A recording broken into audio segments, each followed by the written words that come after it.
Honey and the Adventure at Peppermint Falls. When the four best friends came to a beautiful grassy meadow, they stopped for a picnic. They had been so busy finding the first two keys they had almost forgotten to eat lunch. "I'm having what I always have," said Chewy the Beaver.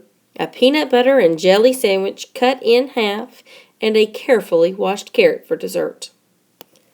"I'm having 3 cheeseburgers and an energy shake," said Lance the Lion. "I'm having fresh vegetables and a slice of wheat bread," said Honey the Golden Retriever. "I'm having what I always have," said the cheerful Otter. "At least what I always have on Tuesdays. Cupcakes with pickle icing. And I brought plenty for everyone." "Yuck," said Chewy and Honey. "Cupcakes with pickle icing?" "Double yuck," said Lance. "Well, that's enough about food. We need to look at the treasure map," said Chewy. "It says right here, to find the next key, we must go to, sputtered the Beaver. "Go where?" said Lance the Lion impatiently. "To Peppermint Falls," he finally got the words out. "Peppermint Falls," they all cried with excitement. "Oh, let's go right now." Now, if you lived in the forest where the best friends did, then you'd know why they were so excited. They had heard their parents tell stories about Peppermint Falls. It was a wonderful place. Mint bushes and crystal clear water mixed together in just the right way to make the water turn into peppermint. Candy canes grew everywhere, but these weren't ordinary candy canes. Even kids who don't like peppermint love these. They never get sticky when you lick them. They never turn your fingers red. And they don't even get lint on them if they brush against your sweater. Chewy read them the words on the map. "For the third treasure key, here's the rhyme. Listen with your heart and don't waste time." "What does that mean?" asked Honey. "Oh, who cares?" said the others. "We're on our way to Peppermint Falls." And so they were, and right into another big adventure.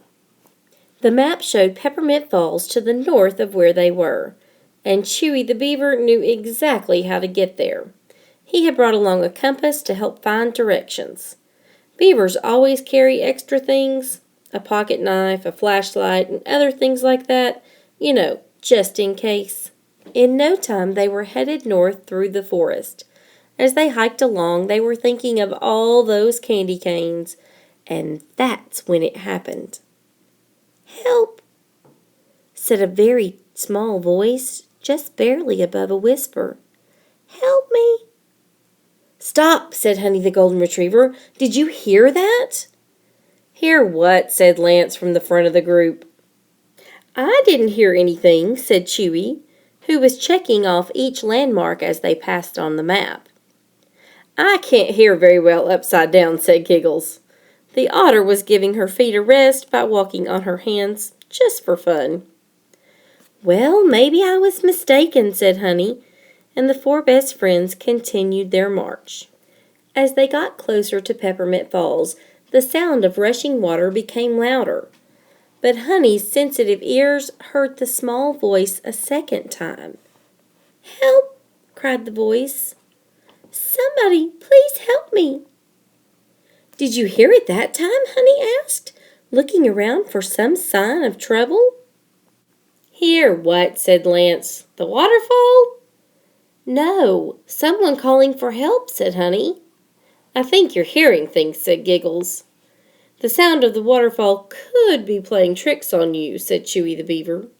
"The sound of the waterfall is making me hungry," said Lance. "We're so close you can even smell the peppermint. Come on, let's go." Honey was left by herself as the three friends scampered off toward Peppermint Falls.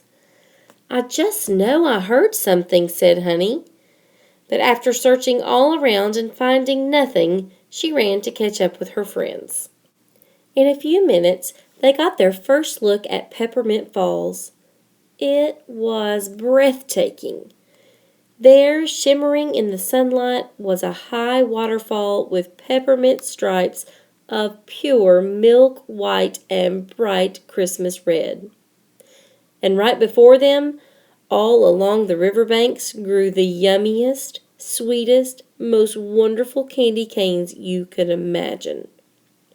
"We're here!" shouted Lance, and all four of the animals jumped around.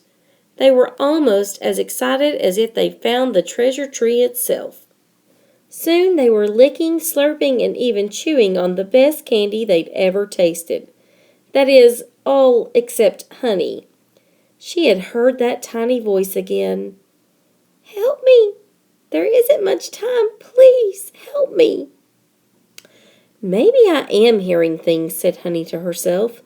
"No one else seems to hear." She could see the others already eating candy canes. But deep in her heart, she knew someone needed her help, and she knew she couldn't waste any more time. "That sound has to be coming from somewhere," she said.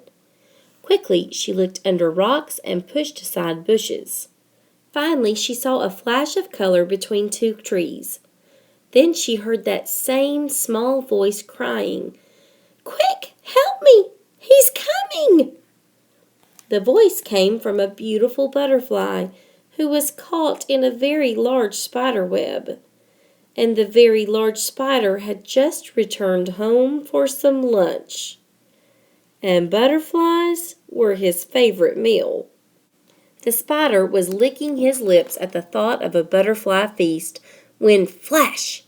Honey snapped off a branch that held one side of the web, and a very surprised spider was sent tumbling into the bushes. Very gently, Honey helped free the butterfly from the strands of web. "Thank you very much," said the beautiful butterfly. "You're welcome," said the golden retriever. "Would you come with me and tell my friends that I'm not hearing things?" And that's just what she did. After hearing the butterfly's story, the three friends all cheered Honey the golden retriever. And that's when Chewy the beaver remarked why they'd come up to Peppermint Falls in the first place. "The treasure key," said Chewy. "We've forgotten all about the treasure key. And that we needed to listen with our heart." "But Honey didn't forget," said the butterfly in her sweet little voice. "I didn't?" asked the kind-hearted dog, looking a little confused. "No. When I was hurting and needed a friend, you heard my cries and came to my rescue. And that's why I can take you to the treasure key." "Hooray!" cried all the animals. "Where is it?" And they followed the butterfly to the tree filled with cocoons, all bursting forth with butterflies, and there, hanging in the midst of the tree, was a small golden key. The lion's quick thinking and determined personality had won the first key. The otter's joyful and hopeful ways had found the second key. Now, the golden retriever's caring heart and listening ear had led them to the third key. Only one more key lay between them and the treasure tree, but before they could reach their goal, they marched right into another big adventure. Whenever you're able, do good to people who need help.